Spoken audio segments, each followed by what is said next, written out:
तो स्वागत है आप सभी का एक बार हमारे साथ फिर से जुड़ने के लिए। उम्मीद आप सब ठीक होंगे गाइस और आपकी जो प्रिपरेशन है वो अच्छी चल रही होगी। ओके, तो हमने ऐसा मतलब देख ही लिया होगा कि हमने important series BSOS 185 that is society through the visuals, जो हमारा बुक है इग्नो का सेमेस्टर 6, ठीक है, तो वो स्टार्ट की है।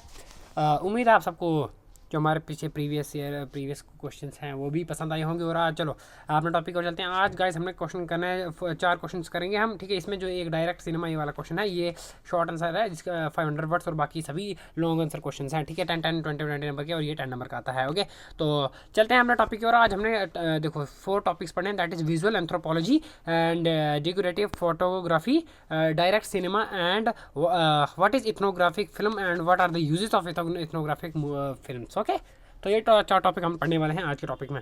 तो शुरू करते हैं चलो। देखो गाइस, वापस से बोलूँगा कि नोट्स बहुत ही ज़्यादा आसान और बहुत सिंपल लैंग्वेज में मैंने आपके लिए लाए हैं, जो कि मैं खुद यूज़ करता हूँ। बुक से कभी कभी हमको समझ नहीं आता, बुक से कभी कभी थोड़ा सा टफ लग जाता है, ठीक है। इसलिए मैंने अपने हैंड रिटन नोट्स आपके लिए यूज़ किए हैं, ओके, और भी सोर्सेज से। उम्मीद आप सबको पसंद आएगा। चलो चलते हैं ना। व्हाट इज़ विजुअल एंथ्रोपोलॉजी, ठीक है, अंडरस्टैंडिंग कल्चर थ्रू इमेजेस, ठीक है। तो मतलब सिंपल टर्म में अगर आप विजुअल एंथ्रोपोलॉजी का मतलब बोलोगे कि किसी भी कल्चर को, किसी भी एक रिवाज को, रिचुअल्स को समझना थ्रू इमेजेस। गाइस देखो, अगर कहीं की बात की जाए तो आप लेट कर लो, कहीं बुक्स में हम लिख देते हैं काफ़ी सारे पैसेज, काफ़ी ज़्यादा थ्योरेटिकल, तो हमको कभी कभी समझ नहीं आता। इंस्टेड हम जब इमेजेस देखते हैं तो हमको काफ़ी कुछ बेहतर समझ आ जाता है, राइट। तो बचपन में जैसे हमको देखते होते थे, हमको काफ़ी कुछ जो है इमेजेस से समझ आ जाता था। तो उस तरह से दैट जो इमेजेस हैं, दैट जो विजुअल्स हैं, वो काफ़ी इंपॉर्टेंट रोल प्ले करते हैं हमारे अंडरस्टैंडिंग में किसी भी कल्चर को, किसी भी रिचुअल को। क्या visual anthropology branch of anthropology. Visual anthropology की ऐसी ब्रांच है जो कि स्टडी करती है किस चीज़ पे, कल्चर, ठीक है। किस चीज़ की स्टडी करती है, कल्चर थ्रू, किसके द्वारा, visuals through. Visual mean such as photography, film, video and other visual media, ठीक है। तो विजुअल एंथ्रोपोलॉजी एक ऐसी ब्रांच है एंथ्रोपोलॉजी का जो कि किसी भी कल्चर को स्टडी करता है, किसके थ्रू, विजुअल्स के थ्रू। गाइस ओके, कौन कौन से विजुअल, जैसे कि आप फोटोग्राफी देख लो, वीडियोस, फिल्म्स, और भी बहुत सारी चीज़ें हैं जिसकी वजह से, जिसके तौर पे, जिसकी स्टडी, जिनकी हेल्प से आप किसी भी कल्चर को विजुअल एंथ्रोग्राफी की उससे रिप्रेजेंट कर सकते हो। ओके, एंथ्रोपोलॉजी की अगर हम बात करें तो anthropology itself the study of human societies. Anthropology अपने आप में किस चीज़ के बारे में बताती है, the study of human societies, ठीक है। ह्यूमन सोसाइटीज़ के बारे में हमको बताती है।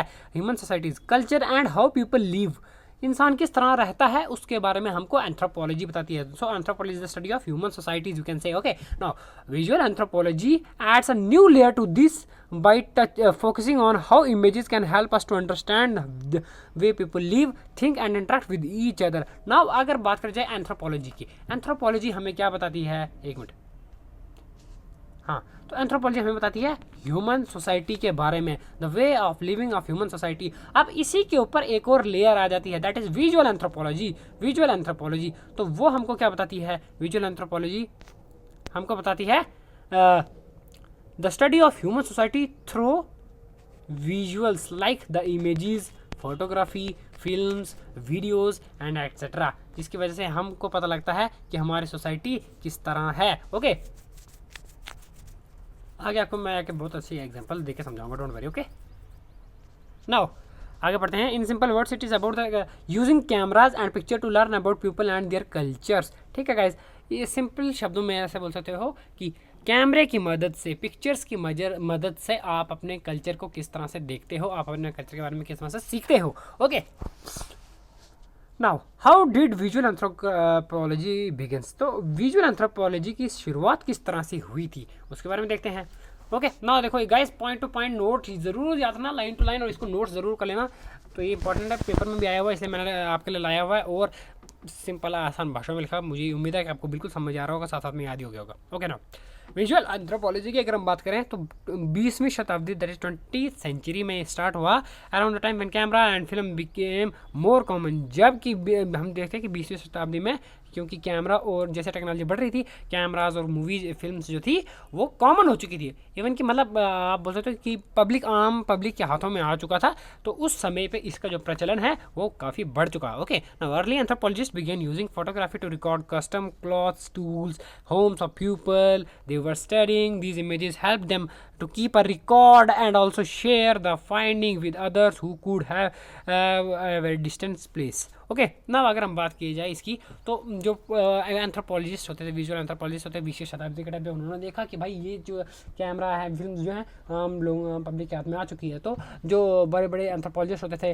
वो स्टार्ट कर दिया उन्होंने लोगों के बारे में एक्सप्लोर करना, उनके घरों में जाना, किस तरह से वो कपड़े पहनते हैं, उनके रहन सहन, खाना पीना, ठीक है, उनकी वे ऑफ लिविंग को रिकॉर्ड करना उस कैमरे में, पिक्चर्स में, ताकि वो उन सभी चीज़ों का एक रिकॉर्ड रख सके। क्योंकि हम जैसे जानते हैं that is change is the law of nature guys, ठीक है, change is the law of nature. और हम पढ़ेंगे आज से 500 साल पहले हमारे पूर्वज किस तरह से रहते थे, लोग किस तरह से रहते थे, क्या खाते थे, ओके, किस तरह से उनकी सोसाइटी होती थी। तो वो हम सबको पता लगता है आज के ज़माने में वो विजुअल्स के दौरान। जो हमारे बुक्स, हिस्ट्री के जब बुक्स पढ़ते हैं तो उन पुरानी में कहीं कहीं पिक्चर्स डाली होती हैं, उन वो दैट आर विजुअल्स, ठीक, उनकी वजह से हमको पता लगता है। जैसे हम लेट करो, अगर हम जैसे आप बात करो, जब हम पढ़ते हैं हिस्ट्री में तो 1857 का जब हम रिवॉल्ट पढ़ते हैं तो उसमें एक इमेज आपकी आती है जिसमें कि एक लेडी जो है वो एक हॉर्स के ऊपर, ना अब हॉर्स में क्या ही बनाऊं यार, चलो छोड़ो, हॉर्स बना जाएगा, काम खराब जाएगा।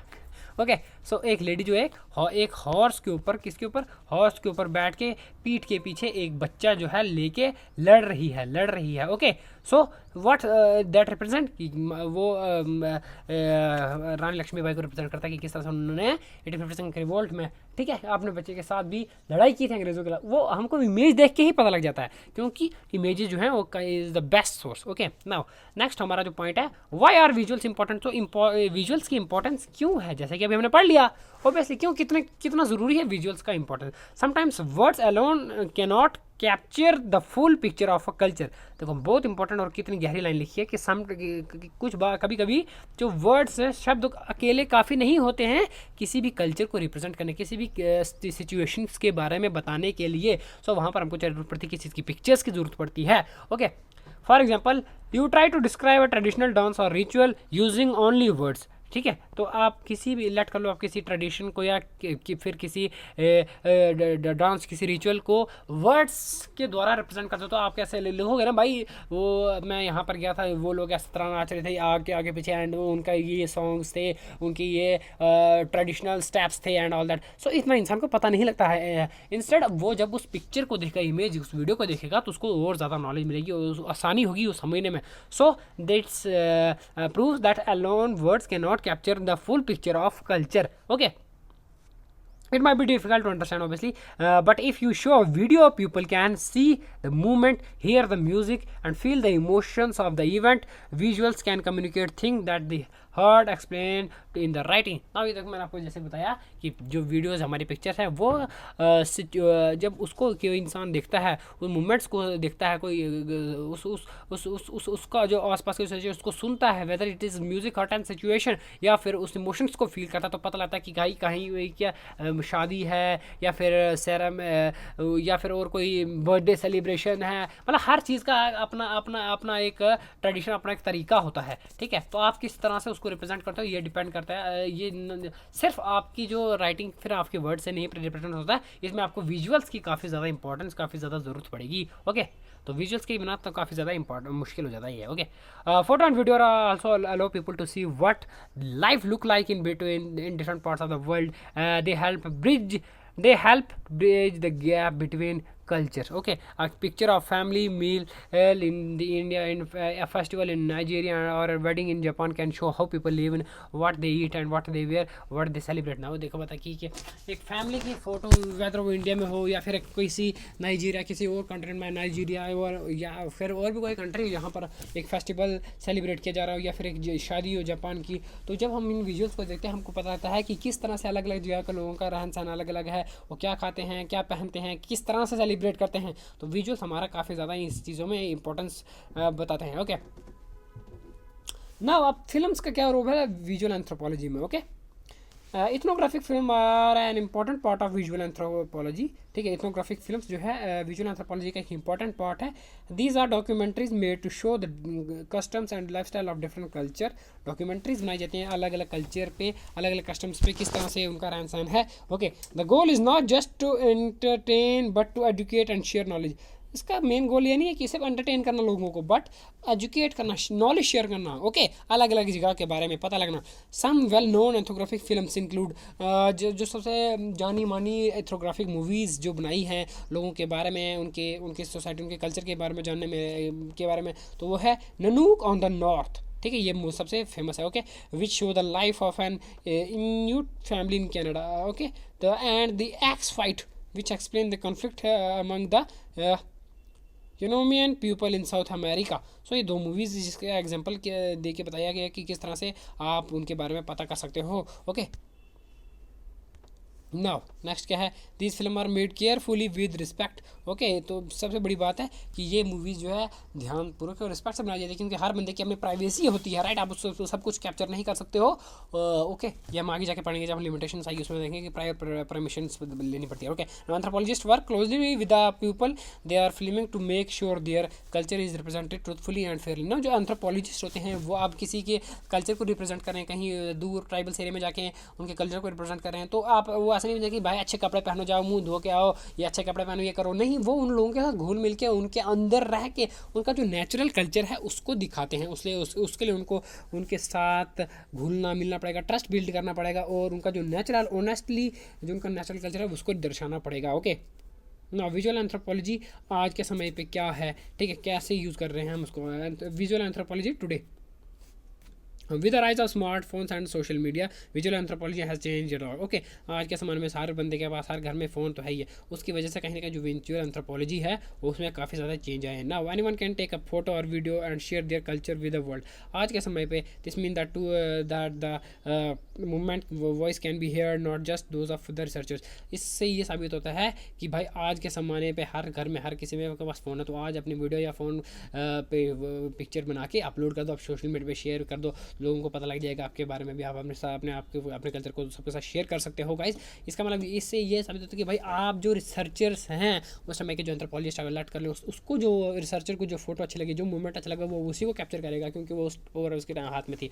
बट आज के ज़माने में आपके अपने हाथ में अपनी पावर है, आप हर एक चीज़ को अपने तरीके से दर्शा सकते हो। Okay, today's visual anthropologists often work in the cities studying the things like fashion, street art and even online communities। guys, आज के समय पे जो ये fashion, street art and online communities का जो प्रचलन है वो काफ़ी बढ़ चुका है। They use tools like YouTube, Instagram, TikTok to study how people express themselves usually in modern life. आज के समय में जो विजुअल एंथ्रोपोलॉजिस्ट हैं वो पीपल्स को ऑब्जर्व करते हैं, स्टडी करके उनके बारे में इंस्टाग्राम, यूट्यूब, टिकटॉक पे, कि वो उनके व्यूज़ किस तरह, उनके जो विचार हैं वो किस तरह से, वो क्या कहना चाहते हैं। ठीक है, they might to look at people how decorate their homes, what cloth they wear और how they present themselves online. ठीक है, तो वो जिससे कि नोट करते हैं कि किस तरह से जो लोग हैं वो अपने घर को किस तरह से डेकोरेट करके रखते हैं, क्योंकि आज के समय में आप अपना कैमरा अपने रूम में ही स्टार्ट करते हो and you start recording yourself. Okay, and आपके क्या आप किस तरह से कपड़े पहनते हो, किस तरह से आप अपने आप को रिप्रेजेंट करते हो ऑनलाइन, सो उस सभी को स्टडीज करते हैं visual anthropologist. Now challenges and ethics. Now what are the challenges and ethics of the visual anthropology. Okay, now this is the most important. There are also challenges in the visual anthropology. One major issue is ethics. Ethics एक बहुत major issue है। ethics का मतलब समझते हो आप? ethics का मतलब है आपके जैसे एक आप तो बोल सकते हो एक मैनर, एक तमीज़, एक लिहाज, एक तहजीब, समझ रहे हो, कि किसी की भी प्राइवेट स्पेस को आप डिस्टर्ब नहीं कर सकते हो। एक मॉरली एक moral feeling. Okay, now when taking photos और making films of people it is important to respect their privacy and ask for their permission. जैसे मैंने आपको बोला कि किसी भी इंसान की मूवी रिकॉर्ड करने से पहले, पिक्चर खींचने से पहले आपको उसकी पूरी तरह से परमिशन लेके, उसकी रिस्पेक्ट करके उसकी फ़ोटोज़ या उसकी वीडियो बनानी होती है without disturbing his privacy. Okay, images can be powerful and if they are used in wrong way they can misinterpret the culture of or even harm the community। okay, तो images या फिर videos बहुत powerful होती हैं, right. जैसे हम काफ़ी सारी मूवीज़, काफ़ी सारे आज के ज़माने पे तो डीप फेक वीडियोस आई हैं, किसी का शक्ल किस पे लगा देते हैं, किसी, उससे हमको पता लगता है कि किस तरह से जो AI टूल्स हैं, जो आज के ज़माने पे जो विजुअल एंथ्रोपोलॉजी है वो किस तरह से डिट्रॉइट हो रही है समय ब समय। और फोटोज़ और वीडियो जो हैं काफ़ी हार्मफुल हो सकते हैं अगर उनको मिस इंटरप्रेट किया गया, और ये कहीं ना कहीं एक सोसाइटी में बहुत ज़्यादा इफेक्ट ला सकता है। Now anthropologist must be careful not to जज other peoples based on their own beliefs. ठीक है, एंथ्रोपोलॉजिस्ट को किसी भी इंसान को अपने बिलीफ के अनुसार नहीं जज करना, जिस तरह से वो है उस तरह से जज करना है। The goal is to understand and explain not to criticise. Anthropologist का जो मेन एम है, जो मेन मकसद है, वो समझना है और उनके बारे में बताना है, उनको क्रिटिसाइज नहीं करना कि भाई वो लोग इस तरह से, उनकी गलती नहीं ढूंढना। Okay, visual anthropology try to show culture as they are in the honest and respectful way. Visual anthropologist का one of the main and the prime मकसद, जो प्राइम गोल है, वो किसी भी कल्चर को स्टडी करके शो करना ऑनेस्टली, जिस तरह से वो नेचुरली है। ओके, नाउ कंक्लूजन की अगर हम बात करें तो क्या कंक्लूजन निकलता है? Visual anthropology powerful way to learn about the human life, जैसा कि मैंने पहले बोला। ओके, तो photos and videos and film it helps to see and understand cultures. Photos videos film के द्वारा हमको मदद से भी मिलती है कि हम किस तरह से कल्चर को अंडरस्टैंड करते हैं, देख सकते हैं अलग अलग जगह पे, अलग अलग नजरिए से। It combines art and science to tell stories about people they live, celebrate, work to connect and each other. किस तरह से हमको बारे में पता लगता है। Okay, now as technology continue to grow, visual anthropology will keep evolving, giving us new ways to explore diversity of human around the world. Okay, जिस तरह से विजुअल एंथ्रोपोलॉजी समय दर समय जो टेक्नोलॉजी है बढ़ती जा रही है, उसकी वजह से हमको मदद मिलती रही है कि हम आगे जाके फ्यूचर में और क्या क्या कर सकते हैं। ओके, तो विजुअल एंथ्रोपोलॉजी वाला क्वेश्चन, हमारा विजुअल एंथ्रोपोलॉजी वाला क्वेश्चन हमारा खत्म होता है गाइस। उम्मीद है आपको ये समझ आ गया होगा। चलते हैं हमारे नेक्स्ट टॉपिक पे। Now that is daguerreotype photography. ना क्या है डेगुरोटाइप फोटोग्राफी? सिंपल अगर शब्दों में समझे, सिंपल भाषा में समझे तो the daguerreotype was the first successful method of photography. Photography का सबसे पहला सक्सेसफुल मेथड था daguerreotype photography. It was introduced to the public in 1839। ठीक है, 1839 में से इसको फ्रेंच आर्टिस्ट ने इन्वेंट किया था, जिसका नाम था लुइस जैक्यूस मेंड डेगियर। ठीक है, तो उसके नाम पे डेगुरोटाइप फोटोग्राफी लगा। ठीक है, his early photographic process change the way people capture images, help starting modern field of photography. Guys की एक क्रांति लाया। ठीक है, इसका ये टाइप, क्योंकि इससे पहले गाइस लोग जो आर्टिस्ट वगैरह होते थे तो वो फोटोग्राफी बनाते थे तो इंसान को देख के सामने रख के, तो वो उसको काफ़ी ज़्यादा घंटों तक बैठना पड़ता है, जो कि हम आगे जाके पढ़ेंगे जब इसकी लिमिटेशंस आएगी। और अगर हम बात करें गाइस, इससे पहले तो लोग जो आदि माना वो तो बहुत पुराना हो गया। ठीक है, तो लोग जो पेंटिंग्स आर्टिस्ट, मैंने बताया कि बहुत सारा टाइम लगता था, टाइम कंज्यूमिंग था वो। Okay, how the daguerreotype works, किस तरह से काम करता है? The daguerreotype process was based on light sensitive chemical. किस पे है? लाइट सेंसिटिव केमिकल पे बेस्ड है, एंड अ मेटल प्लेट। ठीक है, कॉपर की मेटल प्लेट होती थी, उस पर बेस्ड है। To make daguerreotype a photographer would first polish a sheet of silver plate. ठीक है, सिल्वर प्लेट की जो पॉलिश, सिल्वर जो प्लेट होती है उसकी पहले पॉलिश करना पड़ता था, copper, until it was like a mirror, जब तक वो मिरर की तरह नहीं बन जाते थे। Then this metal plate would be exposed to iodine fumes. तो उसके बाद इस पे आयोडीन फ्यूम्स के रिएक्शन करवाई जाती थी। Okay, one the plate is ready it would be placed inside a camera and expose to light. ठीक है, तो जब प्लेट रेडी हो जाती थी उसको कैमरा के अंदर डालते थे, और जब लाइट की उसमें फ्लैश पड़ती थी, एक्सपोजर टाइम को take anywhere from a few seconds और several minutes depending on the lighting. तो एक्सपोजर टाइम था, जो फोटो खींचने का समय था, वो समय के अनुसार वो लाइट पे डिपेंड करता कि कितना लाइट है उस समय। Okay, depending on the light. After the exposure the plate would B developing using mercury vapour. Okay, उसके बाद जब लाइट डेवलप हो जाती थी, लाइट की वजह से जब वो फोटो खींच जाती थी, तो मर्करी वेपर्स को मर्करी वेपर्स की प्लेट की मर्करी वेपर्स की यूज़ की वजह से उस पर वो छप जाती थी। ठीक है, the step made the image appear, उसकी वजह से जो है जो फोटो है वो दिखना शुरू हो जाती थी। Finally the image was fixed using a solution of salt और sodium thiosulphate to stop any further reaction to light. उसके बाद सोडियम थाइसफेट यूज़ किया जाने लगा टू लाइट की रिएक्शन को स्टॉप करने, तो कहीं कहीं यूजफुल जो केमिकल जो था हार्मफुल होता था। No the result was very detailed image that was fixed on the plate, however the image could not be copied, is each daguerreotype was unique and one of kind. ठीक है, तो सबसे बड़ी problem जो था, result जो था वो डिटेल्ड होता था, जैसे आज के 4 के फोटो थे बहुत अच्छा होता था। ठीक है, बट जो इमेज थी उसको कॉपी नहीं कर सकते आप, उसकी एक जैसे और नहीं बन सकती थी, और आप हर जो फोटो अपने आप में एक यूनिक होती थी। ओके, क्वालिटी की अगर हम बात करें तो one of the most impressive things about daguerreotype was its clarity. बहुत क्लियर होती थी। Even the today standard daguerreotype can be very sharp and detail. Okay, sharp जैसे मैंने कहा ना 4K HD ultra 4K HD photo जैसा आज के ज़माने में, तो उस तरह से होती थी। Okay, people were amazed at how real and life likes photo are looked. तो लोग हैरान हो जाते थे कि इतनी अच्छी फोटो कैसे। This made daguerreotype very popular specially the portraits. ठीक है, इसकी वजह से जो डेगुरोटाइप जो फोटोग्राफी थी वो काफ़ी फेमस हो गई थी, और स्पेशली ये पोर्ट्रेट्स के लिए यूज़ किए जाते थे। ओके,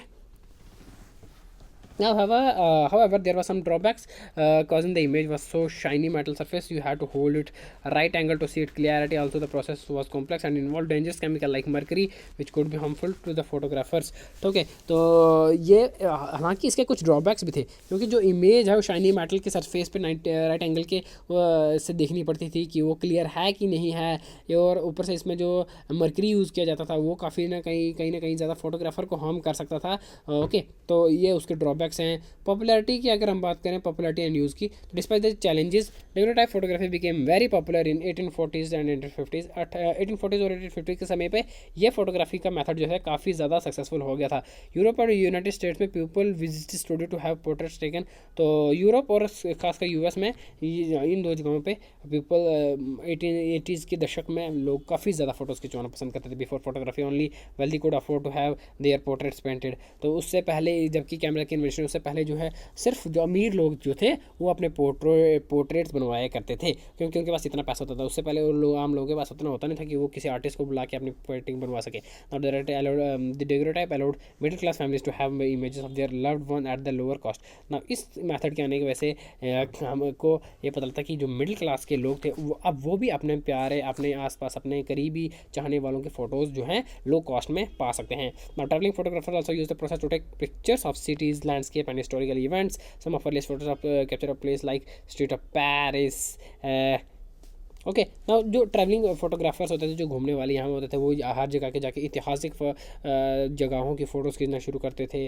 ठीक है, हिस्टोरिकल सिटीज़ की, ताकि वो उनमें किस तरह से बाद में चेंज आता है। ओके, लिमिटेशंस की अगर हम बात करें तो क्या क्या कमियाँ थी। Although digital was a major invention, the had face the limits. क्या क्या थी? First, as mention before, the process could not create multiple copies. सबसे पहला था कि मल्टीपल कॉपीज़ नहीं, सीधे एक समय पे एक ही फ़ोटो खींची हो सकती थी। ओके, आज के ज़माने पे आप ऐसे करते हो तो 10, 50, 100 जितनी मर्जी उतनी फेक कॉपीज़ बना सकते हो। ये every photograph was single original. Okay, also the equipment was heavy and the chemical dangerous.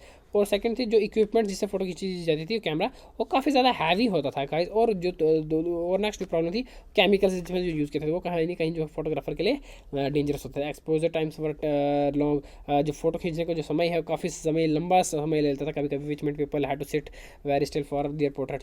जिसका मतलब होता था जो पीपल्स को, इंसानों को, लोगों को अपने फोटो खिंचाने के लिए काफ़ी स्टिल रहना पड़ता था बड़ी समय के लिए। ओके, ये फिर सम मूड द इमेज मूड, अगर उनमें से कोई थोड़ा सा भी हिल जाता है तो इमेज जो है ब्लर हो जाती थी। जैसे आप मूवी आगे आके आपने फ़ोन में फोटो खींचा, नाइट मोड आता है, नाइट मोड, उसमें देखना आप 10 सेकंड लगते हैं फोटो खींचते हुए, तो 10 सेकंड इंसान को कट रहा है तो फिर ब्लर हो जाती है मूवी। मुझे लगता है कहीं ना कहीं वो वाला उसमें प्रोसेस करने को। Another problem was digital was fragile. ठीक है, फ्रेजाइल थी काफ़ी ज़्यादा। If you touch the surface you could damage the image. ठीक है, काफ़ी ज़्यादा इतने फ्रेजाइल, इतने ज़्यादा सॉफ्ट कि अगर आपने उसकी सरफेस को टच किया तो काफ़ी ज़्यादा मुझे लगता है ख़राब होने के चांसेस होते थे। तो जिसकी वजह से उन्होंने उसको प्रोटेक्टिव केस ऑफ गिलास के जो फ्रेम्स उसमें बनाना में रखना शुरू कर दिया, जिसका और खर्चा बन गया। ठीक है, एंड किस तरह हुआ डेगुडेटाइप फोटोग्राफी का एरा का? How is the end? Okay, by the late 1850s, new types of photography began to replace daguerreotype. One of the main reason was invention of the collodion process. कौन सा? collodion process, which use glass plate instead of metal. ठीक है, जिसने कि glass plates को use करना start किया metal के कंपेरिजन में। ओके, collodion प्रोसेस ने। The new method was cheaper, ये सस्ता था और सेफ था, and allowed the production of multiple copies of an image. और जो इमेज की मल्टीपल कॉपीज़ का भी इसमें ऑप्शन था। Over time daguerreotype became less common and very eventually phased out. ठीक है, समय के साथ जो है इसका जो प्रचलन है वो ख़त्म होता गया, क्योंकि जो दूसरा वाला था ऑब्वियसली कोलोडिंग प्रोसेस, वो उनको ज़्यादा प्रॉफिट दे रहा था ना यार, देखो सेफ था, सस्ता था और मल्टीपल कॉपीज़ थी। नाउ लेगेसी की अगर हम बात करें, even though the daguerreotype process no longer used, it played a very important role in the history of photography. आज के ज़माने में भी इसकी लेगेसी कहीं ना कहीं बहुत इंपॉर्टेंट है। पुराने ज़माने में बहुत ज़्यादा शौकी जो रॉयल लोग होते हैं ना उनके पास होता है। ठीक है, for the first time people could capture the real permanent image using light and chemistry. समय में इस पहली बार जब लोगों ने लाइट और केमिस्ट्री को मिश्रण करके फ़ोटोज़ खींचना शुरू किया था। Some daguerreotype more than 800 year old but they still look incredibly detail and life like. आज के समय में हम कहीं ना कहीं पुरानी फ़ोटोज़ देखते हैं जो कि 150-180 साल पुरानी है, बट आज के समय में भी उन्होंने काफ़ी ज़्यादा शार्प, काफ़ी ज़्यादा डिटेल्ड मात्रा में फ़ोटो है। ठीक है, कंक्लूजन हम क्या निकाल सकते हैं कि जो एक जो टाइप फोटोग्राफी था ये ग्राउंड ब्रेकिंग इन्वेंशन था जिसने कि दरवाजे खोल दिए मॉडर्न फोटोग्राफी के लिए। ओके, और ये प्रोसेस जो है काफ़ी ज़्यादा इसमें चैलेंजेस, काफ़ी ज़्यादा लिमिटेशंस भी थी, जिसमें कि जिसकी वजह से बाद में इन लोगों ने नए तरीके की इन्वेंशंस करना शुरू कर दिया, नई खोजें शुरू कर दिया, जिसकी वजह से वो दुनिया को देख सकें और तरह से। ओके ना, आज के ज़माने में हम बात करें तो हम सभी के पास स्मार्टफोन्स हैं, डिजिटल कैमरास हैं, बट इस सभी की शुरुआत अगर हमको सबको पता होना चाहिए एक सिल्वर प्लेट डेकोटाइप फोटोग्राफी से हुई थी। Okay, understanding the early photography technique help us appreciate how far photography has come and how important it is for human history. तो हमको पता लगता है कि इसका इतिहास किस तरह से, तो इसका प्रचलन किस तरह से शुरू हुआ। ओके, नाउ नेक्स्ट हमारा क्वेश्चन जो आता है, what is direct camera. Direct camera क्या है गाइस? तो इस वाले टॉपिक को हम पढ़ते हैं अपने, ये शॉर्ट आंसर में आता है गाइस, 10 नंबर का क्वेश्चन आता है। Now direct camera is a style of documentary making that tries to show real life as truthful as possible। Direct camera documentary movie बनाने का एक ऐसा लाइफस्टाइल, एक ऐसा तरीका है जो कि real images, real natural process को दर्शाता है, शो करता है जितना पॉसिबल हो सके। It started in the late 50s 1950s and early 1960s, mostly in North America, specially in Canada and United States में ये होता था। The main idea behind the direct cinema is to observe and record events as they happen without interfacing the scripting. Now अगर आप जैसे जंगल में गए तो कहीं पर आपने कैमरा सेटअप कर दिया तो नेचुरल रीच देखेगा ना। आप जब कहीं मूवी में जब बनाने जाओ तो स्टूडियो में आपको जिस तरह से स्क्रिप्ट होती है आपकी उस तरह, लेकिन एक नेचुरल प्रोसेस होगा कि कोई आ रहा है, कोई जा रहा है, कहीं मतलब हर एक चीज़ नेचुरल, विदाउट नोइंग कि मेरी वीडियो बन रही है। वो इंसान, वो प्राणी अपना लाइफ जीता है, तो जब हम उसको रिकॉर्ड करते हैं that is called the direct camera without interference. Okay, without script. Before direct camera many documentaries use narrator stories store scene और इंटरव्यूज़। इससे पहले अब डायरेक्ट कैमरा, डायरेक्ट सिनेमा से पहले और बड़ी सारी हम मूवीज़ देखते हैं जिसमें कि जो लोग एक दूसरे का इंटरव्यू लेते थे, तो ये भी हो सकता है कि वो फिक्सिंग होती है, इससे पहले उन लोगों को पता होता था या फिर सोच समझ के जवाब देते हैं। बट डायरेक्ट कैमरा में सोच समझ के कुछ नहीं होता, जो भी होता है नेचुरल होता है, as it happens. Okay, now these films often try to explain or teach something, क्या बताती हैं हमको, but direct cinema took a different path. ठीक है, हमको डायरेक्ट सिनेमा अलग चीज़ बताती है। क्या? Film makers in the movement believe that if they just observe and capture life without interfering the truth would show itself. ठीक है, जो पहले के ज़माने में जो लोग जैसे जो इंटरव्यू वगैरह लेने जाते थे या फिर वो जो मूवीज़ बनाते थे किसी स्टोरीज, किसी स्क्रिप्ट पे, तो हमने बनाया जी, फिल्म बनाई पुराने ज़माने पे, अच्छा हीरो ये होता है, एंट्री मारता है और अच्छा काम करता है, ये बताता है। But hero type movies, but direct cinema में हमको ऐसा देखने को मिलता है, जो नेचुरल प्रोसेस है ऑन गोइंग वो वैसा ही रहता है, और जिसकी वजह से हमको जो सच्चाई है उसको साबित करने की ज़रूरत नहीं पड़ती है क्योंकि जो सच्चाई है वो अपने आप ऑलरेडी उसमें प्रूव हो जाती है। ओके, डायरेक्ट कैमरा की सबसे अगर हम बात करें तो one of the key feature है इसका है लाइट वेट। डायरेक्ट सिनेमा की जब हम बात करते हैं बनाने में तो लाइट वेट है, पोर्टेबल है, इस कैमरा एंड साउंड इक्विपमेंट्स जो है इसकी यूज़ हो जाती है। In the past film gear was heavy and hard to move which made it difficult to film real life movements as they happen. इससे पहले की जो मूवीज़ बनती थी तो जो उसमें कैमराज वगैरह आते या और इक्विपमेंट्स जो यू कैरी करने पड़ते थे, सबसे पहले वो हैवी होती थी काफ़ी ज़्यादा और जो महंगी होती थी, एक्सपेंसिव होती थी। ठीक है, तो जिसकी वजह से किसी की हर एक इंसान के बारे में या फिर रियल लाइफ मूवमेंट्स जो है कैप्चर करना मुश्किल हो जाता था, हर एक चीज़ स्क्रिप्टेड होती थी। Okay, but new technology 1950s में 1960s में इस नज़रिए को चेंज कर दिया है। फिल्म मेकर्स अब जो लोगों के बीच जाके मूवीज़ रिकॉर्ड कर सकते हैं, कन्वर्जन लाइव जा सकते हैं और कैप्चर स्पॉटनेस मूवमेंट, ऐसी चीज़ें जो कैप्चर कर सकते हैं जो कि स्क्रिप्टेड नहीं होती। कभी कभी आपने देखा ऐसे मूवमेंट हो जाता है आसपास की, यार मतलब बहुत रेयर शब्द रेयरेस्ट मूवमेंट होते हैं, बट हमारे पास कैमरा होता नहीं है। ठीक है, तो ऐसे मूवमेंट्स को कैप्चर करने के लिए डायरेक्ट सिनेमा का introduction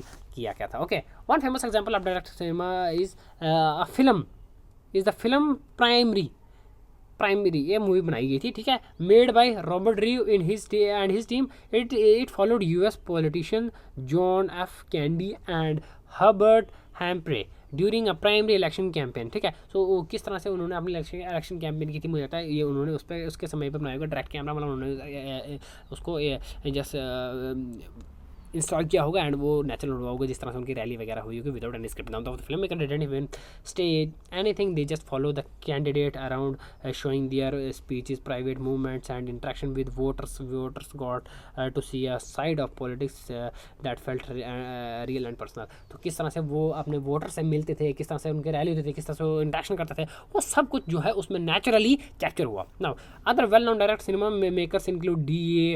Pennebaker, the Maysles brothers and Frederick Wiseman। Pennebaker's film Don't Look Back, which followed Bob Dylan on tour, is another classical example। Wiseman films such as Cross look at institutions like prison and hospital, showing how they function without contemporary or Judean। ठीक है, तो किस तरह से ये सारी चीज़ें, ये एग्जाम्पल्स हैं, उन्होंने सभी जो मूवीज़ बनाई हैं कि ये नेचुरल चीज़ें किस तरह से होती थी, किस तरह से प्रोसेस करती थी, जैसे कि जेलों पे बनाई है, हॉस्पिटल्स पे बनाई है। ओके, नाउ ये ज़रूरी है हमको याद रखना कि हर एक फिल्म जो है वो रियलिटी का एक वर्जन है, राइट।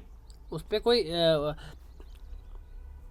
एक्सटर्नल इन्फ्लुएंस नहीं है। The film maker decide what to film, what to leave out and how to edit the footage. So even direct cinema this still some shaping of the story. जब normal film makers की बात करते हैं तो वो ये बताते हैं कि क्या दिखाना है, क्या नहीं दिखाना है, क्या एडिट करना है फुटेज। बट अरे डायरेक्ट सिनेमा मैंने आपको बताया ना कि वो जो होता है as ongoing as natural होता है। तो direct cinema is often compare to से style called cinema verite which developed in France around the same time. So cinema direct cinema को सिनेमा वेरिटी से कहीं ना कहीं सिमिलैरिटीज़ दिखाई गई हैं, जिसे कंपेयर किया जाता है, क्योंकि जो कि फ्रांस में सिनेमा वेरिटी उस समय पे जो डेवलप हुआ था। But both style want to show real life, दोनों जो स्टाइल्स है रियल लाइफ को शो करना चाहते थे, शो करना एम था। ऑफन इन्वॉल्व फिल्म मेकर्स मोर डायरेक्टली, समटाइम्स आस्किंग क्वेश्चंस और इंटरेक्टिंग विद द सब्जेक्ट, जिसमें कि फिल्म मेकर्स भी हैं कभी जो जिस पे वो मूवीज़ बना रहे हैं उनके साथ इंटरेक्ट कर रहे थे, घुल मिलने की कोशिश कर रहे थे, ताकि नेचुरल प्रोसेस जो उनका जो नेचुरल रिचुअल्स हैं, नेचुरल कस्टम्स हैं, वो शो हो सकें। In short direct cinema is about capturing real life without getting in the way. ठीक है, शॉर्ट में अगर बात की जाए तो डायरेक्ट सिनेमा का मतलब होता है रियल लाइफ मूवमेंट कैप्चर करना without disturbing. Okay, it values honestly, simplicity and observation. ठीक है, by stepping back and letting life happen, direct cinema create powerful truthful films that let audience see world in way। कुछ अगर आप BBC news देखते हैं तो जब उसमें पुराने ज़माने की बड़ी सारी ऐसी पिक्चर्स, कैसे ज़्यादा मूवमेंट्स, ऐसे ज़्यादा थोड़े से शॉर्ट वीडियोस हैं जो कि बिल्कुल डायरेक्ट सिनेमा पे बेस्ड है, नेचुरल है वो। Okay, without any disturbance. So ये था गाइस डायरेक्ट सिनेमा, आप इसको अपने से बना के ले सकते हो। ओके, नेक्स्ट हमारा लास्ट टॉपिक आता है आज का, है ethnographic film. Now what is ethnographic film?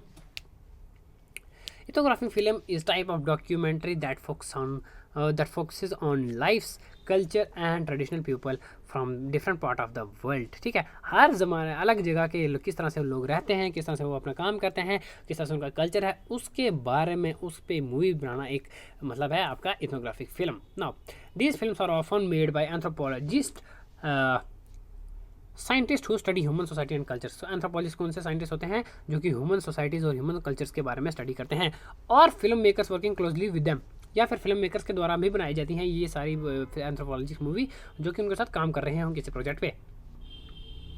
The goal is to show how people live, work, celebrate, believe, relate to one another in the unique cultural setting। ठीक है, इसका main गोल, main है कि किस तरह से लोग रहते हैं, सेलिब्रेट करते हैं, खुशियाँ मनाते हैं, एक दूसरे पर विश्वास करते हैं, एक दूसरे के साथ इंटरेक्ट होकर किस तरह से काम करते हैं, अपने कल्चर को बढ़ाते हैं। क्या now the word ethnographic comes from ethnography. जो इथनोग्राफिक शब्द है वो इथनोग्राफी से आया है, जिसका मतलब होता है एक ऐसा method which is used in anthropology to study people by living among them, observing their daily lifes and sometimes participating in their activity.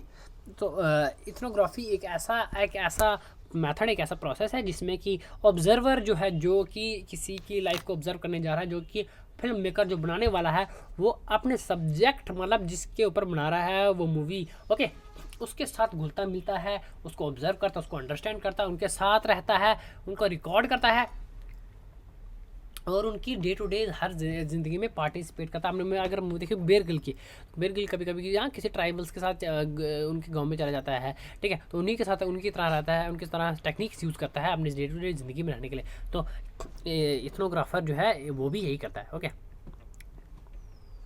instead of just writing down what they see, the filmmaker record it visually, helping audience understand cultures through images and sound। ठीक है, ना सिर्फ वो अपनी writing किसी note pad पे लाके लिखना शुरू कर दें कि यहाँ पर ये हुआ था, यहाँ पर जैसे हम पुराने ज़माने के पढ़ते हैं राइटर्स के, अलबरूनी, आमिर खुसरो, वो लिख देते हैं कि ऐसा था। बट उनके पास अगर हम आज के ज़माने में ऐसे बोलें कि भाई क्या प्रूफ है कि उन्होंने लिख दिया, हम कैसे मान लें। चलो उनके तो राइटिंग प्रूफ्स हैं, हिस्टोरिकल तथ्य मिलते हैं हमको, बट एग्जैक्ट एग्जाम्पल किसी ने इंसान ने कोई पुराने ज़माने पर लिखा है, हमारे पास कैसे विश्वास कर लें, क्योंकि उसने तो लिखा है अपने मन से, वो कुछ भी लिख सकता है।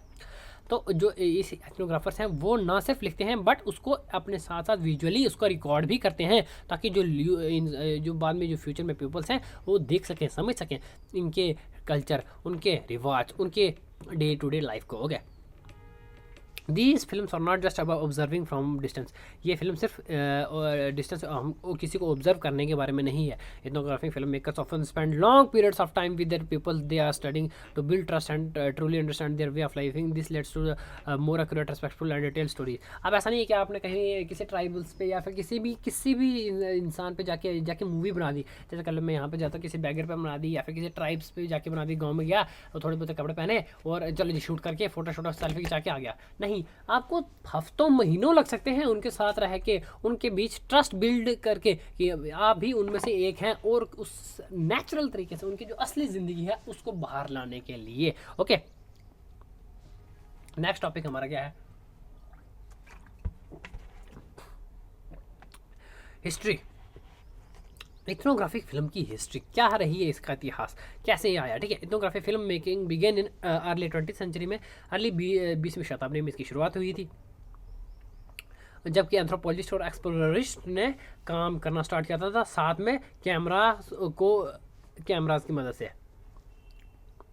अच्छा, सबसे पहले वेल नोन इथनोग्राफिक फिल्म कौन सी? नोनो ऑफ द नॉर्थ में, जैसे हमने पहले पढ़ा था कि मे बी रॉबर्ट फ्रेंडरी बनाई थी। It is follow in humour में living in the architect through the film is famous. अच्छा, it receives criticism because of some scenes for stage and exactly. इस मूवी ने थोड़े से कहीं क्रिटिसिज्म हुआ था कि कुछ सीन्स की वजह से, बट ये मूवी बनाई गई थी आर्कटिक रीजन में रहने के वाली एक फैमिली के ऊपर में। गाइस, इस मूवी को देखना जरूर, आ जाके मैं भी देखता हूँ, देखेंगे क्या है इस मूवी में। Okay, now over time the style of ethnographic film changed.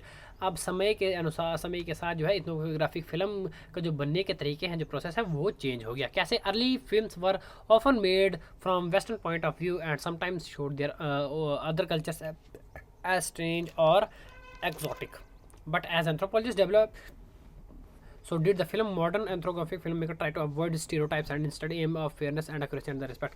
आज के ज़माने में, पहले के ज़माने में जो नेचुरल था या फिर जो कुछ भी मतलब आए उनके सामने वो रिकॉर्ड करते थे, बट आज के ज़माने में मॉडर्न एंथ्रोग्राफिस्ट जो हैं वो सिचुएशन के अनुसार रिस्पेक्ट करके, उनकी प्राइवेसी रिस्पेक्ट करके फिल्म बनाते हैं, और उसमें से फेयरनेस अच्छी चीज़ें ही बताते हैं। जैसे हमने बताया ना कि Nehru of the north east वाली मूवीज़ कुछ ऐसे अनयूजुअल सीन्स भी थे, तो इसलिए उसे। Now characteristics of ethnographic films की अगर हम बात करें तो इथनोग्राफिक्स में कौन से कैरेक्टरिस्टिक होते हैं? सबसे पहले फोकस ऑन कल्चर, कि कल्चर पे फोकस किया जाता है जो मेन है। दे show the people they live what they believe and how they celebrate, they eat, they dress, they interact with the environment, किस तरह से इन्वायरमेंट से इंटरेक्ट करते, खाते पीते रहते हैं और सोते हैं, ऑल देयर एक्टिविटीज़। ठीक है, तो पहला करेक्टर है उनके कल्चर पे फोकस करना। सेकंड क्या है? Long term observation. मैंने आपको बताया कि उनके साथ ट्रस्ट बिल्ड करना पड़ता है, इसलिए आपको उनके साथ में long time film makers often spend months और even years with community before making a film. देखो, मैं तो ईयर्स मंथ बोल रहा था, बट कुछ फिल्म मेकर्स ने सालों बिता दिए किसी ट्राइब के साथ रह के, उनके साथ में घुलना मिलना, उनके साथ ट्रस्ट बिल्ड करना पड़ता है, ताकि जाके उनके अंदर का नेचुरल जो है वो दिखा सके। Okay, now next, natural setting. Scenes are usually filmed in real locations, not in studios sets. There's little or no acting. ना अगर नेचुरल सेटिंग की बात करी जाए तो जो शूट होता है फोटोग्राफी या जो वीडियोग्राफी शूट होती है वो किसी स्टूडियो में नहीं होती कि भाई आपने ऐसे छोटा बड़ा एक घर बना दे, कोठरियाँ बना दे और बैकग्राउंड में VFX लगा लिए। वो natural on ground on field पे होते हैं गाइस। ओके, ये भी इसका करेक्टर है। नेक्स्ट क्या है, लैंग्वेज। लैंग्वेज की अगर हम बात करें तो film often include native language of the people being filmed sometimes with subtitles. आपने मूवी देखी, मैंने जैसे बात किया ना कि बेयर ग्रिल्स, तो कभी किसी ट्राइब से या कभी किसी और से बात, और भी बड़ी मूवीज हैं जिसमें हम किसी ऐसे ट्राइब से बात करी जाती है तो वो अपने नेटिव लैंग्वेज यूज़ किए जाते हैं, क्योंकि तभी आपको उनका असली कल्चर दिखेगा ना, असली पता लगेगा। जब वो इन्फ्लुएंस हो जाएंगे हमारी भाषा शूट करेंगे तो मुश्किल हो जाता है, इसलिए जब वो अपनी नेटिव लैंग्वेज यूज़ करते हैं तो उसको सबटाइटल्स के उसमें दिखाया जाता है, या फिर एक डब्ड आर्टिस्ट होता है उसके उस पर सुना जाता है नो। नेक्स्ट है minimal interference. The camera tries to observe without interrupting और changing the natural behaviour of the people. तो कैमरा ऐसी जगह पे, ऐसी हिडन जगह पे उन्होंने फिल्म किया रिकॉर्ड किया होता है जाकि उसकी जो नेचुरल है, किसी को इंटरप्रेट किया, किसी को बार बार कैमरा की तरफ से देखना ना पड़े, किसी को झिझकना हो, हमें बोलता शर्म आती है हमको कैमरे के सामने बोलने में, तो किसी को वो ना हो, इसलिए कैमरे को कैसे नेचुरल जगह पे, ऐसे हिडन जगह पे उन्होंने इंस्टॉल किया होता ताकि जो लोग हैं वो अपने विचार रखने से झिझके ना। ओके, नेक्स्ट है collaboration. In more recent years, ethnography films are often made with the participation of people being filmed, giving them a voice and how their culture is shown. So आज के ज़माने में लोग एक दूसरे का कोलैबोरेट करना स्टार्ट है क्योंकि मॉडर्न ज़माना आ चुका है। ओके, नेक्स्ट है uses of ethnographic films. Guys ये तो कभी कभी दोनों अलग क्वेश्चन आते हैं, कभी कभी एक में आते हैं। What are the ethnographic films and what are the uses, या फिर व्हाट आर द यूजेस, या और भी सारे जो टॉपिक्स हैं इसी वाले क्वेश्चन में हमारे खत्म हो जाते हैं ना। Ethnographic films are useful in many ways. They are not just for anthropologist, they are valuable tools in education, culture preservation and even social change. आज के ज़माने में हमको किसी अपने पुराने इतिहास के बारे में पढ़ना हो, पुराने किसी चीज़ के बारे में जानना हो तो हम इथनोग्राफिक यूज़ करते हैं, क्योंकि उस समय पे उन्होंने जो ये चीज़ें रिकॉर्ड की हैं, रिकॉर्ड रखे हैं, ये ना सिर्फ एंटरटेनमेंट पर but also guys cultural, educational, preservation और सोशल चेंज को लाने के लिए जो है ये चीज़ें की जाती हैं ना। एजुकेशन और लर्निंग की अगर हम बात की जाए तो ethnographic films are widely used in schools and universities to teach about their culturals. Okay, हम अपने इतिहास से पढ़ते हैं वो भी इथनोग्राफी ही है अपने इतिहास में। They help student understand how people in the other parts of the world live things and solve problem. उससे हमको पता लगता है कि दुनिया में जो और देश और अलग अलग जगहें हैं उस तरह उस देश में किस तरह से लोग रहते हैं, किस तरह से उनकी ज़िंदगी में जो प्रॉब्लम्स हैं किस तरह से वो उनको सॉल्व करते हैं, किस तरह से उनके नज़रिया है उनको देखने का। ठीक है, watching real people in real situation can be more powerful than reading a textbook. Obviously these films can help students to learn respect cultural differences and become more open minded. हम जब कुछ देखते हैं तो लाइक इमेज पढ़ के हमको कभी ज़्यादा इतना वो नहीं होता। जब हम कोई मूवी वगैरह देखते हैं तो हम इमेज बड़े ज़्यादा मोटिवेट हो जाते हैं। अगर आप मूवी देखो यार गाइज, आपने देखी होगी पक्का देखना ना, मेरी रिकमेंडेशन है द लाइफ ऑफ पाई। बहुत अच्छी मूवी है यार गाइज। एक शेर के साथ एक लड़का जो है वो एक नाव पे फंस जाता है, तो किस तरह से वो अपनी ज़िंदगी वो जीता है, किस तरह से उसको कंट्रोल करता है एंड ऑल दैट। तो ये हमको हमारा नज़रिया बताता है। बाद में यार हम बाद में बोलते हैं कि नहीं यार हम सिर्फ हमारी ज़िंदगी मुश्किल नहीं है और लोगों की भी, इससे हमारा नज़रिया बदलता है गाइज, सिचुएशन को देख के, प्रॉब्लम को देख के, तो ये काम करता है। नेक्स्ट अगर हम बात करें तो कल्चर प्रिजर्वेशन आता है guys. Some cultures are small and danger of disappearing due to modernisation, migration और other changes. Ethnographic films can help to preserve this culture by recording traditional practices, languages, music, dances and rituals. These films become historical records of that future generations can watch and understand their heritage. For instance, if a traditional song or dance is no longer performed regularly, an ethnographic film that captures it can keep the piece of culture alive. तो किस तरह से हमको पता लगता है कि क्या इंपॉर्टेंस है। देखो कल्चर प्रिजर्वेशन होती है इथनोग्राफिक फिल्म से। आगे के ज़माने में अगर हम देखते हैं कि काफ़ी ज़्यादा मॉडर्नाइजेशन आ गई है, और देखो कभी काफ़ी ज़्यादा ट्राइबल्स ग्रुप का ट्राइबल्स एरियाज़ हैं, वहाँ के लोग भी अब कहीं ना कहीं जो है सिटीज़ वगैरह से जुड़ना शुरू हो गए हैं, जिसकी वजह से उनके जो अब अपकमिंग जनरेशन जो है उनके जो एंसेस्टर्स के जो प्रैक्टिसेस हैं वो आगे कंटिन्यू नहीं कर पाते हैं। तो उसकी वजह से जो उनके जो प्रैक्टिसेस, जो ट्रेडिशनल डांस सॉन्ग्स हैं वो ख़त्म होते जा रहे हैं। तो आगे जब हमारी फ्यूचर जनरेशन आएगी हम उनको क्या देंगे, हम उनको कैसे दिखाएंगे कि किस तरह से हमारा जो इतिहास था। उसकी वजह से इथनोग्राफिक जो आगे इथनोग्राफिक मूवीज़, इथनोग्राफिक फिल्म्स में हमको जब वो देखने को मिलता है हम उसको कैप्चर कर लेते हैं एज अ फ्यूचर रिकॉर्ड, ताकि जो हम फ्यूचर में उसको देख सकें ना। नेक्स्ट है creativity, empathy and awareness. By showing everyday lives of people from different background, ethnographic films can make viewers more empathetic. They help break down barriers between peoples of different races, nationalities and religions. These films show that despite differences all humans share similar needs, family, community, meaning and happiness.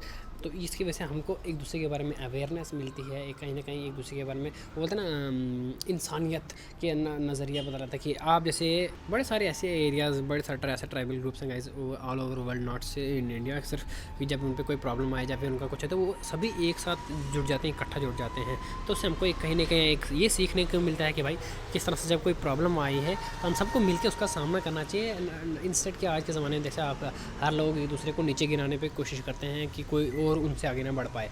तो ये और भी बड़ी सारी चीज़ें हमको देखने को मिलती है, एक दूसरे के बारे में एम्पैथी हमको देखने को मिलती है।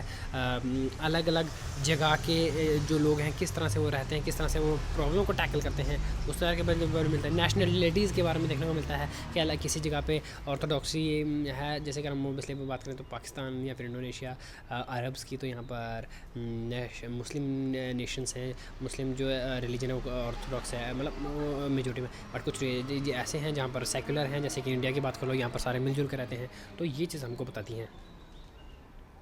नाउ नेक्स्ट करें चैलेंजिंग स्टीरियोटाइप एंड मिसअंडरस्टैंडिंग।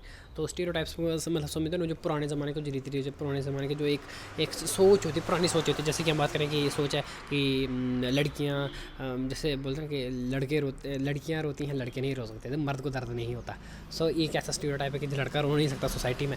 सो उन सभी को चैलेंज करने के लिए इथनोग्राफी के काम करता है कि पुराने एग्जाम्पल दे रहा हूँ और भी जैसे हम जैसे पढ़ते हैं, many group have been misinterpreted in popular media. Ethnographic meals can correct these false images by showing real life and voices of people, by allowing people to speak themselves. These films offer more honest picture of their whole. For example, well-made film about Muslim community may show how faith, family and work come together in daily life from negative portraits have been seen in many movies. तो हाँ, बड़ी movies में मुस्लिम communities को थोड़ा negative दिखाया जाता है, but अगर एक मूवी है और भी, अगर मैं बोल एक मूवी मैंने भी देखी थी मुस्लिम कम्युनिटी पे, दैट इज़ एक एक्चुअली वेब सीरीज़ है, वो है अर्तुगरुल गाजी। तो उसमें दिखाया जाता है कि किस तरह से एक मुस्लिम कम्युनिटी हमेशा एक दूसरे के साथ हमेशा खड़ी रहती है, जब भी उन पर कोई इफेक्ट पड़े, कभी उन पर कोई परेशानियाँ आए, एंड वो हमेशा एक दूसरे के साथ लड़ती रहती है टिल एंड। सो ये चीज़ हमको दर्शाती है। देखो कुछ स्टीरियोटाइप्स, कुछ पुराने ख्यालात होते हैं वो बदनाम करके रखते हैं, बट जब हम उसको विजुअली देखते हैं, इथनोग्राफिक फिल्म हम उनको रिकॉर्ड करते हैं, हम खुद अपने आंखों से देखते हैं, हमको लगता है कि नहीं यार ऐसा नहीं है। सो ये बात है। नेक्स्ट है social and political changes. Social and political changes के बारे में अगर हम बात करें तो social ethnographic films have helped bring attention to social problems such as poverty, inequality and discrimination by exposing injustice and giving voice to marginalized group. These films can inspire viewers to act, can inspire government and organizations to make positive changes. आज के ज़माने जैसे मैंने बोला ना कि जो ethnographic है, जो आज के ज़माने में जो पावर है, विजुअल डायरेक्ट सिनेमा जो है ये हर एक हाथ में आ चुका है। तो आप कहीं किसी कम्युनिटी के साथ गलत हो रहा है, किसी इंसान के साथ गलत हो रहा है, किसी ट्राइबल्स ग्रुप के साथ एरिया पे से गलत हो रहा है, तो आप उसको विजुअली रिकॉर्ड कर सकते, आगे पहुंचा सकते हो, ताकि आपकी आवाज़ सुनी जाए, आपके साथ डिस्क्रिमिनेशन ना हो जाए, आपकी आवाज़ को दबाया ना जाए, ठीक है, आपकी प्रॉब्लम्स को अनसुना ना किया जाए, उसमें हेल्प करती है हमारी visual ethnographic films. Okay, Frederick Wiseman, for example, made film about institutions like prison and hospital that show how system work and sometimes fails. This helps to raise questions about how they treated small vulnerable members.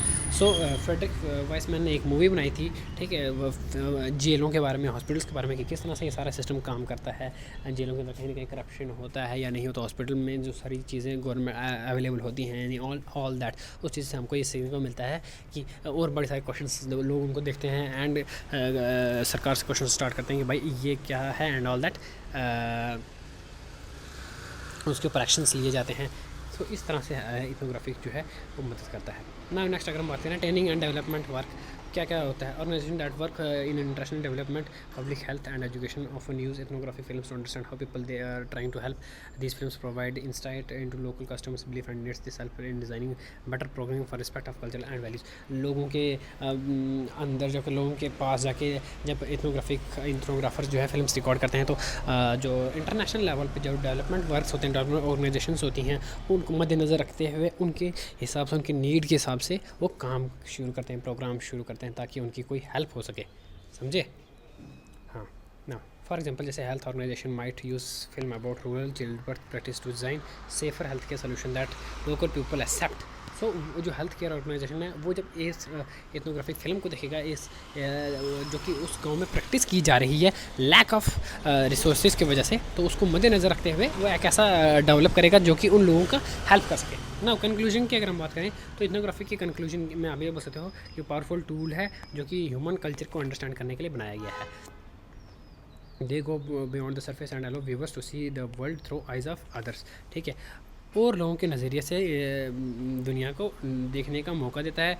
Made with care and respect and they can preserve traditional challenges, false ideas and build bridges between people. लोगों के बीच में जो कहीं generations gap आ गया हुआ है या फिर रूरल और अर्बन लोगों के बीच में जो गैप आया हुआ है उसके बीच में एक ब्रिज बनता है और उनकी, ठीक है, प्रॉब्लम्स को इंट्रोड्यूस करने में मदद करता है। Whether for education, culture preservation, and social change, ethnography films continue to play an important role in helping us to learn about and from one another, ठीक है, कि समय के साथ हमारे सोसाइटी में किस तरह से चेंज आया और हमें उसके बारे में स्टडी करने के लिए मदद करता है। Okay, now in the world that is growing more connected yet also more divided, ethnography films remain very cultural, very precious and cultural and have value even history। ना अगर हम बात करें तो आने वाले समय की जो कि एक ग्रोइंग है, बट स्टिल इंडिया में हर जगह पे अब कहीं ना कहीं कनेक्टेड एक दूसरे के साथ, बट स्टिल ऐसे एरियाज़ हैं कि स्टिल ऐसी जगहें हैं जहाँ पर फिर भी अभी भी इतना ज़्यादा मतलब बाहरी दुनिया के साथ इनका इतना टचअप नहीं है। सो वहाँ पर जो इथनोग्राफर्स हैं अपना एक इम्पॉर्टेंट रोल निभा सकते हैं। ओके, सो आई होप कि आपको समझ आ गया होगा। मैंने अपनी पूरी कोशिश की जितनी मुझे समझ आई। तो मिलते हैं आपके साथ नेक्स्ट टॉपिक में। अगर आपके दिल में होंगे कोई क्वेश्चंस तो ज़रूर कमेंट कीजिए। Thank you and bye bye.